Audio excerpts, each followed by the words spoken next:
Bom, pessoal, hoje nós vamos falar sobre liberalismo econômico. Na aula anterior, quando a gente falou um pouquinho sobre a questão do iluminismo, então a gente deu um toque geral sobre as características do iluminismo, falamos algumas coisas sobre os principais pensadores do iluminismo, como essa coisa se processa e etc.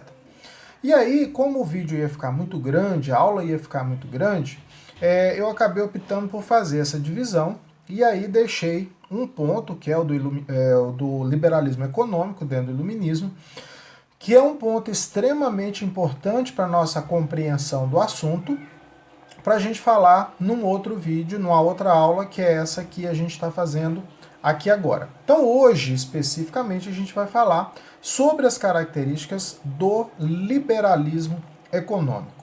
E o que é o liberalismo? Bom, quando a gente fala sobre o pensamento liberal, a ideia do liberalismo ela se processa em pontos diferentes, em momentos diferentes. A sua base de surgimento está no século XVIII, com 1720, 1750 aproximadamente, é um período que o liberalismo ganha uma força muito grande. Um dos grandes nomes, o maior nome, na verdade, do liberalismo econômico, chama-se ou chamava-se Adam Smith. O Adam Smith nasceu em 1723, morreu em 1790. Então ele está aí no meado do século XVIII. Tá? É o grande nome do pensamento liberal. E qual é a grande perspectiva, qual é a grande crítica que o pensamento liberal faz nesse momento? A grande crítica dos pensadores liberais, e vieram outros pós Adam Smith, o Smith não foi o único, os pensadores do iluminismo desencadeavam principalmente uma crítica aos estados absolutistas, a figura do rei. Nós tínhamos falado já anteriormente, desde o início do nosso ano letivo, sobre a questão dos reis absolutistas.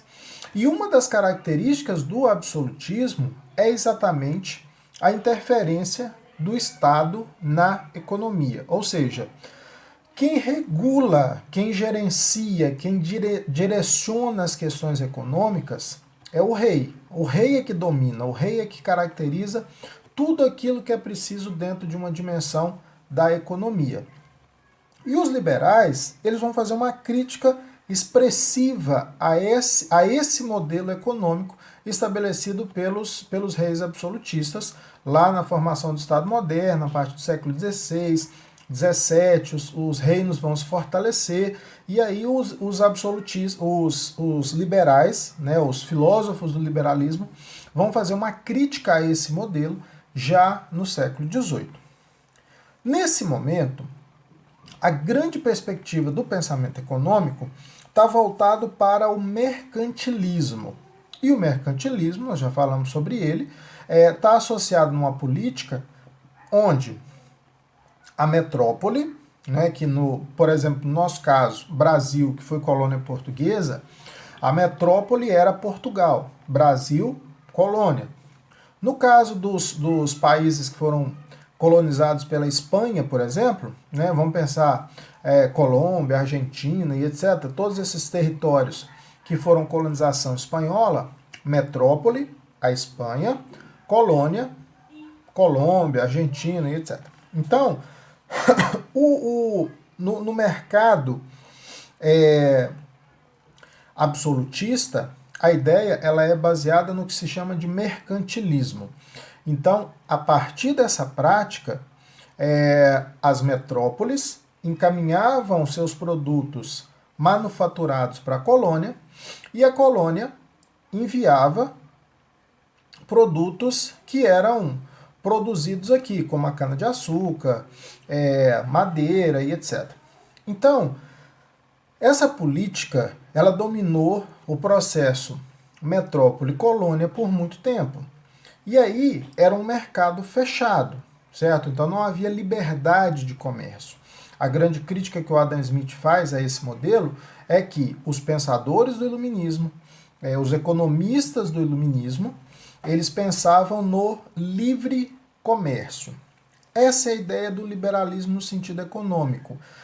Via de regra, a ideia é assim: todo mundo pode e deve comercializar com todo mundo, sem qualquer barreira, sem qualquer restrição, sem qualquer linha de influência do Estado na economia.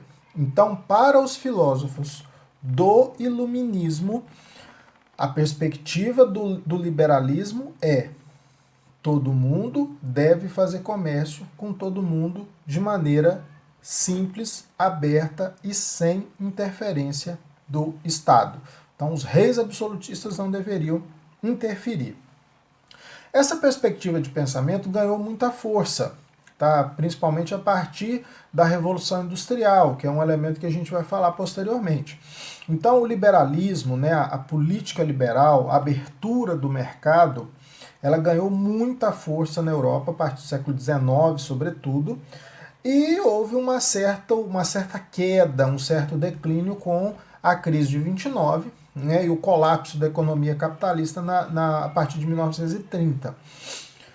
Após esse momento, nós tivemos um novo movimento que vai acontecer na segunda metade do século XX, que é algo que a gente chama de neoliberalismo.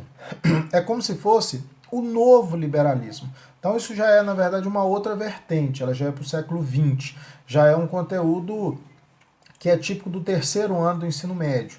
A partir da crise de 29, a gente vai ter o neoliberalismo. Mas a ideia que se perpetua, né, e que se processou no mundo ocidental capitalista vai ser baseado nos mesmos princípios pensados pelo Adam Smith: liberdade comercial, fim de barreiras alfandegárias, a livre concorrência, e o Estado, ou seja, o governo, não deve interferir na perspectiva do pensamento econômico.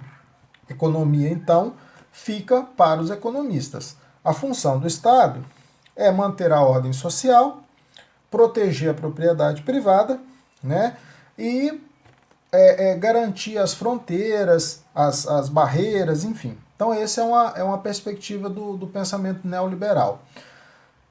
No Brasil, o neoliberalismo ele ganhou força principalmente a partir do governo Collor.